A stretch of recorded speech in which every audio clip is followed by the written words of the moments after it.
క్లాంబరధరం విష్ణుం సువర్ణం చతుర్భుజం ప్రసన్నవదనం ధ్యాయేత్ సర్వవిఘ్నోపశాంతయే.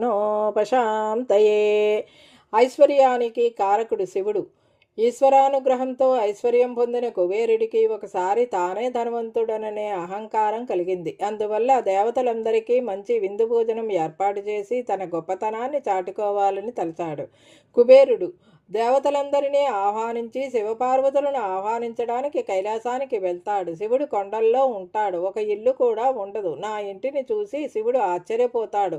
ఎంత బాగుందో అంటూ పొగుడుతాడు. అప్పుడు దేవతల్లో నా కీర్తి పెరుగుతుందనే ఆలోచనలతో కైలాసంకు చేరుకుంటాడు.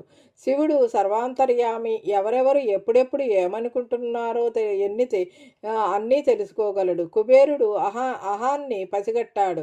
పార్వతీదేవి కూడా కుబేరుడి పథకాన్ని అర్థం చేసుకుంది. కుబేరుడు వచ్చేసరికి శివపార్వతుడు మాట్లాడుకుంటున్నట్టు నటించారు. కుబేరుడు వచ్చి, మహాదేవ, మీరు పార్వతీదేవి కలిసి మా ఇంట్లో నిర్వహించే విందు భోజనానికి తప్పక రావాలి అన్నాడు. శివుడు తనకు కుదరదన్నాడు. భర్త రాకుండా తాను కూడా రానన్నది పార్వతీదేవి. ఇంతలో వినాయకుడు కైలాసానికి వచ్చాడు. వస్తూనే, అమ్మా, ఆకలేస్తోంది, ఏదైనా ఉంటే పెట్టు అన్నాడు గణపతి. పార్వతీదేవి గణపతి వైపు కనిసైగ చేసి, కుబేరా, మా గణపతి మీ ఇంటికి విందుకు వస్తాడు అనగా శివుడు, అవునవును, గణపతికి విందు భోజనం అంటే మహా ఇష్టం. మా బదులుగా గణపతిని తీసుకువెళ్ళు అంటాడు పరమశివుడు. హా, ఈ ఏనుగు ముఖమున్న పసిపిల్లవాడ నా ఇంటికి విందుకొచ్చేది, ఎంత తింటాడులే అనుకుంటూ గణపతిని తీసుకుని బయలుదేరాడు. తన భవనంలోకి తీసుకెళ్ళి తన భవనంలో ఉన్న సౌకర్యాలను, ఇతర సంపదలను చూపించసాగాడు.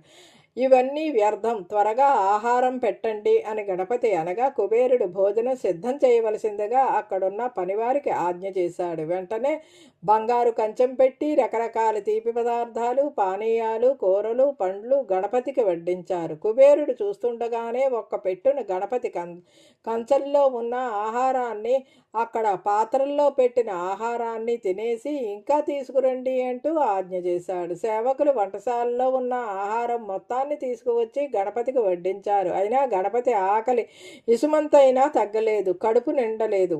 ఇంకా కావాలి అంటూ గణపతి అడిగాడు. వంటవారికి ఆహారం వండటం, గణపతికి వడ్డించడమే పనైపోయింది. కాసేపటికి కుబేరుడి వంటశాల మొత్తం చూస్తుండగానే ఖాళీ అయిపోయింది. విషయం కుబేరుని తెలిసింది. తన సంపద మొత్తం తరిగిపోతోంది, కానీ గణపతి కడుపు నిండడం లేదు. ఏమి చేయాలో అర్థం కాలేదు. ఇంతలో గణపతి ఆగ్రహంతో ఊగిపోతూ కుబేరుని పిలిచి, నీ ఇంటికి విందుకు రమ్మని నాకు ఆహారం పెట్టకుండా అవమానిస్తున్నావు అంటూ పలికాడు. కుబేరుడికి విషయం అర్థమైంది. తనకున్న సంపద ఆ పరమాత్ముడిని ఏమాత్రం సంతృప్తిపరచలేదని, అన్నీ ఇచ్చిన భగవంతుడి దగ్గరే దర్పాన్ని చూపాలనుకోవటం మూర్ఖత్వమని, తన అహంకారం అణిచివేయడానికి దైవం ఈ విధంగా చేశాడని గ్రహించి పరుగున కైలాసానికి వెళ్ళాడు. శివ, శంకర, నీవే దిక్కు, దానంకి నన్ను నీవే